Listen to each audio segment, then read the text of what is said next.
नहीं बा कोरी तुम शरीर मन लो नहीं बा कोरी तुम शरीर मन लो नहीं बा कोरी तुम शरीर से जिए पकोड़े बिनुसा और से जिए पकोड़े बिनुसा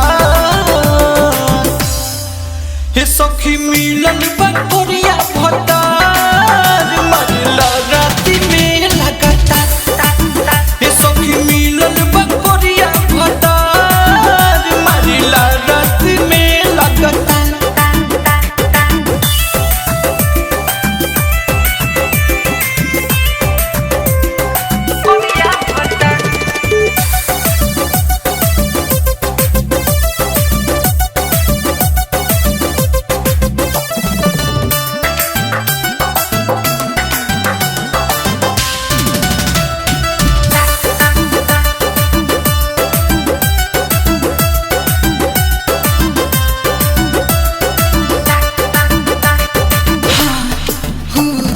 बहुते मोटा ताजा बसखी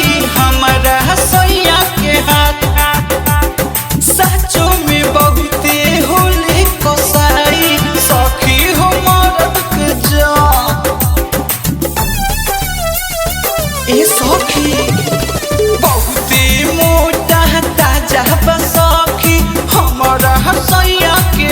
हाथ सचो में बहुते होले कोसाई सखी हो मरद के जान देखी मोर ब्यूटी काटियो के चिउटी देखी मोर ब्यूटी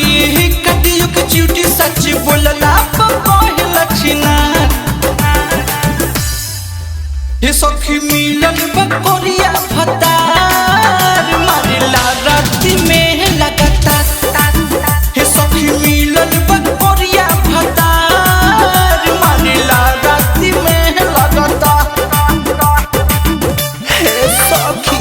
अपना मरद से कहता कि फेर लवली लगावे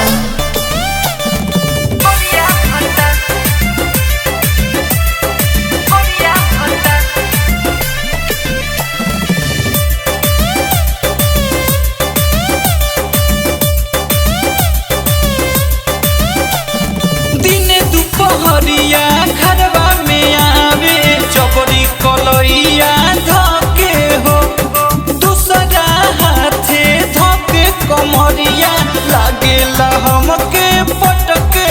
हो ए हो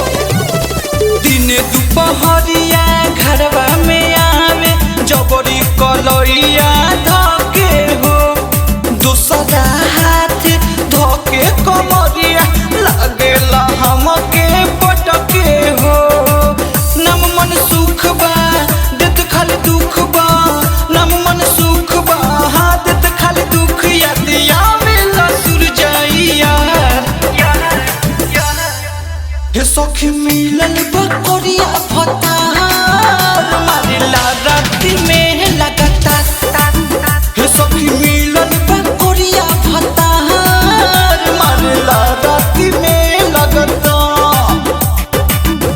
Rudra recording studio Gorakhpur mobile number 84 23 59 77 72।